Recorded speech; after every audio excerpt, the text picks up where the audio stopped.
కార్యక్రమానికి అధ్యక్షత వహిస్తున్నటువంటి వీరారెడ్డి గారు, కార్యక్రమంలో పాల్గొంటున్నటువంటి పార్టీ నాయకులు, కార్యకర్తలు, ఉపాధ్యాయులు, కూలీలు అందరికీ కూడా సిపిఎం పార్టీ ఆదోని మండల కమిటీ తరఫున విప్లవాభివందనాలు తెలియజేస్తున్నాం.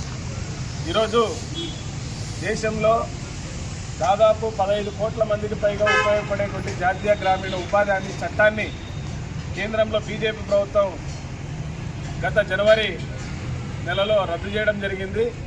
ఈ రద్దు చేసిన తర్వాత కొత్తగా విబీజీ రామ్జీ అనేటువంటి ఒక పథకాన్ని, స్కీమ్ని తీసుకొచ్చారు. ఈ స్కీమ్ వలన చాలా నష్టం జరుగుతుంది.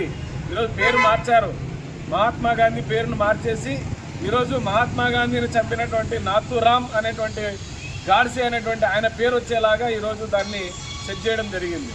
పథకానికి పేరు మార్చినా పెట్టినా ఈరోజు కూలీలకు ఉపయోగపడుతుందా లేదనేది చూడాలి. కానీ ఈరోజు వాళ్ళు చేసిన దాంట్లో, వాళ్ళు తీసుకొచ్చినటువంటి స్కీమ్లో ఈరోజు మనకు పని అడిగే హక్కు లేదు. రాజ్యాంగం మనకు అందరికీ పని హక్కు కల్పించింది. మరి రాజ్యాంగం కల్పించిన పని హక్కులో భాగంగానే 2005లో ఆ హక్కుని సంపూర్ణంగా పార్లమెంట్లో చట్టం చేసుకోవడం జరిగింది. ఆనాడున్న కాంగ్రెస్ పార్టీ, ఆనాడున్నటువంటి వామపక్ష పార్టీల యొక్క సపోర్ట్తో ఉన్నటువంటి యూపీఏ ప్రభుత్వము ఆ చట్టాన్ని తీసుకొని వస్తే ఈరోజు దాన్ని శత్రువులాగా భావించినటువంటి నరేంద్ర మోడీ ప్రభుత్వము ఆ చట్టాన్ని రద్దు చేసి 125 రోజులు పెంచినాను నేను అని చెప్పేసి చెప్పుకోవడానికి ఆ చట్టాన్ని మొత్తం తీసేసి దాంట్లో ఉన్న సారాన్ని అంతా తొలగించేసి ఉత్త బొమ్మను నిలబెట్టినటువంటి పరిస్థితి ఈరోజు ఉంది. దీనివలన ఇప్పటికీ గ్రామాల్లో ఈరోజు అధికారులు చెప్తున్నారు చాలా చోట్ల ఇది మంచిదే అని. మేము చెప్తున్నాం వాళ్ళకి, దయచేసి మీరు అర్థం చేసుకోండి, గతం కంటే చాలా అధ్వానంగా తయారైంది. ఇప్పుడు ఎక్కడ కూడా ఏ గ్రామాల్లో కూడా పనులు కల్పించడం లేదు.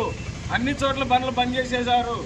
ఇప్పటికీ వ్యవసాయ పనులు లేక, అక్కడ చేద్దామంటే అక్కడ కూడా పనులు లేక చాలామంది కూడా గ్రామాల్లోన వృధాగా ఈరోజు పని లేక ఇంటికాడే ఉండాల్సినటువంటి పరిస్థితి ఈరోజు గ్రామాల్లో ఉంది. అందుకోసమే తక్షణమే ఈరోజు మేము 4 డిమాండ్లు ప్రభుత్వం ముందు పెట్టాము. ఈరోజు రాష్ట్ర వ్యాప్తంగా ఈ కార్యక్రమాన్ని సిపిఎం పార్టీ నిర్వహిస్తుంది. ఇందులో మహాత్మా గాంధీ జాతీయ గ్రామీణ ఉపాధి హామీ చట్టాన్ని కొనసాగించాలి, విబీజీ రామ్జీని రద్దు చేయాలి. రెండవది, తక్షణమే అన్ని గ్రామాల్లో ఉపాధి హామీ పనులు కల్పించి వలసలు నివారించాలి. మూడో డిమాండు, ఇప్పటికీ జనవరిలో పనిచేసినటువంటి కూలీలకు వేతనాలు రాలేదు కాబట్టి ఇవన్నీ వేతనాలు తక్షణమే చెల్లించాలి. అట్లాగే ఇప్పుడు వచ్చినటువంటి విబీజీ రామ్జీ పథకం ఏం చెప్తుందంటే 2 పూటల పని విధానాన్ని తీసుకొచ్చింది. వీళ్ళు ఇచ్చేదేమో కొలతల ప్రకారం కూలీ, కానీ ఈరోజు మాత్రం పని 4 గంటల వరకు చేయాలని చెప్పేసి ఒక నిబంధన పెడుతున్నారు. ఇది అన్యాయం. ఇది ఒక కూలీ మనిషి ఆయన పోయి గంటలోనే పని